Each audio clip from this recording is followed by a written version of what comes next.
Hello, my fishing brothers and sisters. Today I got a good one for you, so stick around.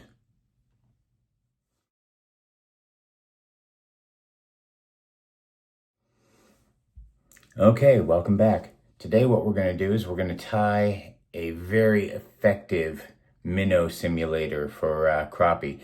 And it's a pretty easy tie, but it does have one little trick to it that is I'll go ahead and be explaining to you.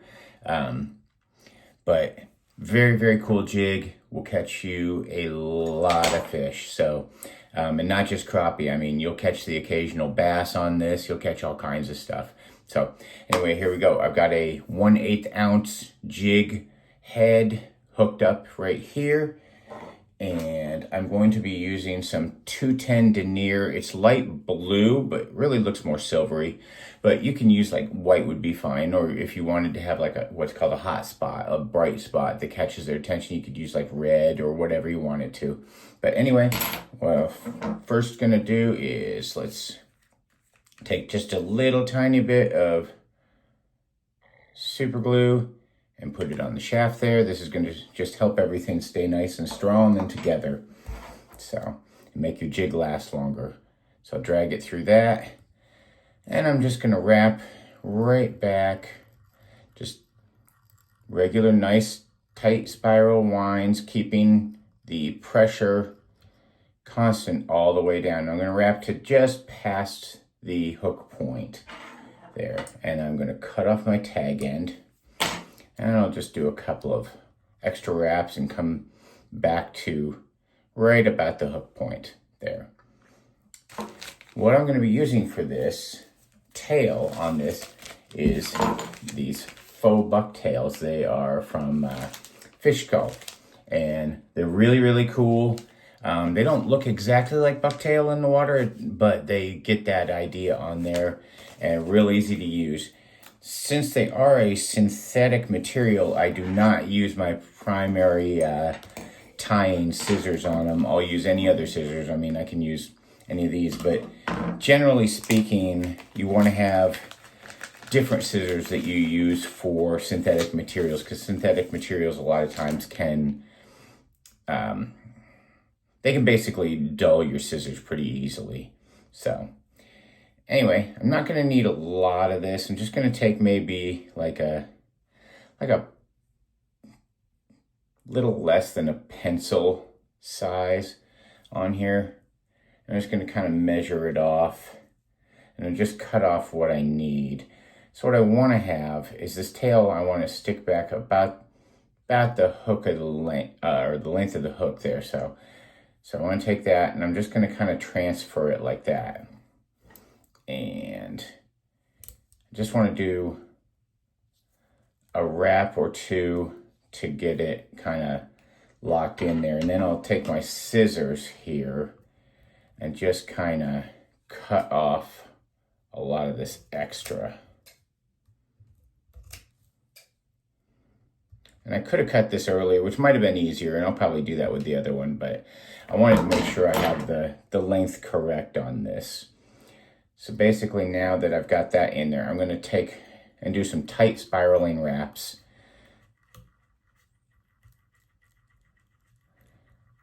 It's right there. And I'm going to come back and you can see I've got at least part of a tail done. I'm going to take my gray here and I'm going to kind of do the same thing, except I'm just going to use a much smaller amount. I just want a little bit of gray. And that's, when you look at a jig and you're tying a jig, you're tying it and you're thinking this is the top, but really, this is the top. So what I want to do is I want to put this gray on what is going to be the top when you're fishing it. So I'm just going to cut off a little bit of that.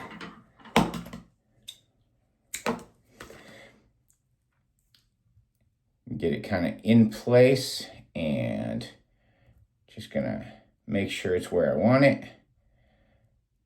And then I'm going to tie it in. A couple of loose wraps at first just to make sure it's where I want it. It's a little bit long, so I'm going to pull it in a little. Hope you can see that. Let's move this around just a touch. Okay. And then I'm going to, oh, and I broke my thread.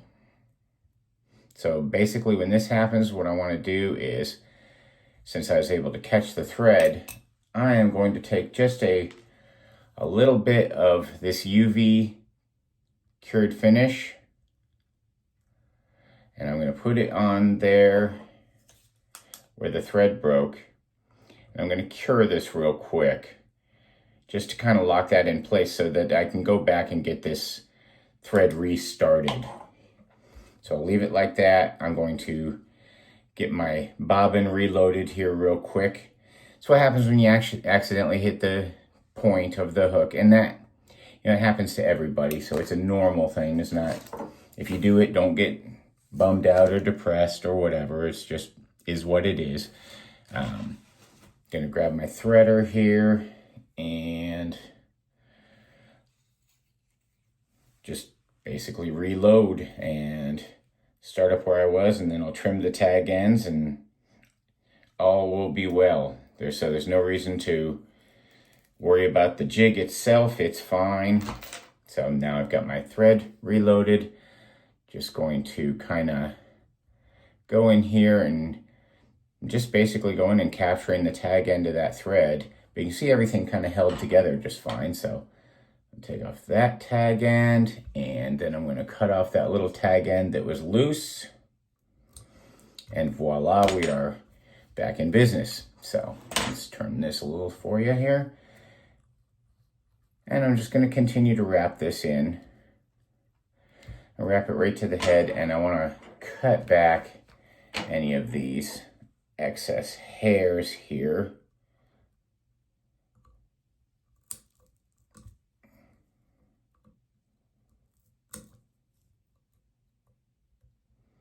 Okay. Let me trim it just a little bit more now. If I had a razor blade with me, I could just use a razor blade to trim that, but as it is, I got to try and get in there with scissors and so on and so forth.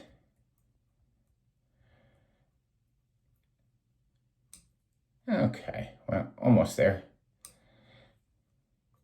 Keep getting little pieces and not quite all of it, so there we go.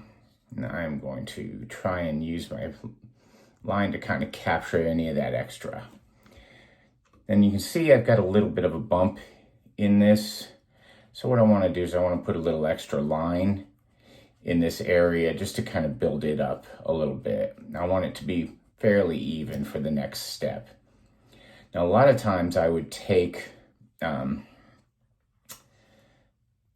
flash and put it in at this point, but with what we're using, we will not need flash, I guarantee that. This will have plenty of flash as it is. So the next thing I'm going to do is I have this, it's from Wapsi, W-A-P-S-I, and it's called Palmer Chenille. And you can see it's got a ton of flash. I'm going to use that. And I'm also going to combine it with this other chenille that I got at Bass Pro that's more of a traditional chenille. And it's got a little shine, so it's nice. I'm just going to cut a piece of each of those. Probably about a 6-inch piece. I don't really need that much, but with what I'm going to do, this is going to make it a little bit easier to have a little bit longer piece. So let me get this Palmer chenille. Just going to cut off a nice piece of this stuff, and this stuff is awesome. So once I've cut those two off, I'm going to put them together and kind of align the tips on them, just like that. Okay. And see that there, the tips are pretty aligned. Don't know if you can see that or not. There. I'll walk this back just a little bit. And I'm going to tie this in. So I'm going to flip this over because it's easier for me to do this like that. And just tie these in. I'm just going to walk this right back, tie them into the point of where the tail is going to meet the body, and then I'm going to walk it right back up to the front. So right now I have this. Now the object is to twist these all together. I'm going to use, I have this loon dubbing tool to do it, and what you do is you clip this on the end with the alligator clip, and then you just spin this. So it makes it a little quicker, but you could absolutely just do this by hand and it'll be just fine. It's still gonna hold just fine and everything else. So what I'm going to do is I'm just going to spin this up, and you can see it kind of coming together there a little bit. Let's get this all spun. Now I'm going to have a bunch more than I need, but that's fine. That's what I want to have. I'd rather have a little extra than too little, because you can't go back on it. But this is what it's going to end up looking like. Let me go ahead and I'm going to put my thread on the thread rest to kind of get it out of the way. And keep spinning this a little bit. And you don't have to use a rotary vise, but if you do have a rotary vise, it makes it easier. And I'm just going to spin this, and while I'm spinning this, I'm going to keep working, making sure that the shiny palmer chenille is kind of what they say, palmered back. So basically I'm brushing it back just to make sure that I'm not trapping too many of these threads forward, going forward. I want this to be a nice big shiny body on there. So let's get there. I'm gonna wind it back, get in front of it a little bit, and I'm just gonna keep on wrapping it till I get to the head. And I don't want to go too far on the head. You can see it gets kind of bulky there, so I don't want to do that. So I'm going to just let my chenille lie right there, and I'm gonna come around on the back side of the chenille, right behind it, so you can see I'm coming through here, and do that 3 times, and then I'm gonna come in front of it 3 times, and that's just gonna lock everything in. And then I can cut this here, and you got to make sure you don't cut your thread as well. So you want to get it nice and close, but not cut your thread. So that's what I have. And then what I'm going to do is I'm going to take all of this, and sometimes it helps if you wet your hands, wet your fingers there. I'm going to take all of this and kind of hold it back and just kind of go around till I have a nice and captured wrap here. Then I'm just going to whip finish, which you can do a couple of ways. You can, and you'll have to look up whip finishing on there. There's several videos. You can do it by hand like this and just do a series of half hitches. I'm going to use a whip finishing tool. It just goes quicker for me. So I'm just going to use this. And like I say, I would encourage you to look up videos on whip finishing because it goes very quick with the tool. And I'm just going to do like 6 wraps on there, and then I'm going to do a quick like 3 wrap one along with it. So 1, 2, and 3. And then I will just pop that off of there. Trim my thread. And then just to solidify everything, I'm going to take some of this UV cured cement or resin. And I'm gonna have to touch this up just a little bit now that I spun it. I'll do that after this point. And I'm going to take my light and I'm just gonna cure this. And this UV cured resin, it only takes a second to cure. Once that light hits it, it cures really quickly. So now I'm going to just do a little bit of trim and cleanup on here just to make it look a little bit nicer. The fish don't care, but I do, so let's go ahead and trim that back. And right now we have a very nice, fully functioning fish catching machine. And it's gonna ride in the water like this. So you can see it's got the dark dorsal like any bait fish is going to have. And it's got lots of shine, lots of flash, and it is going to catch you a lot of fish. So anyway, give this a try, or maybe try something along those lines. I think you're going to be really, really happy with the results.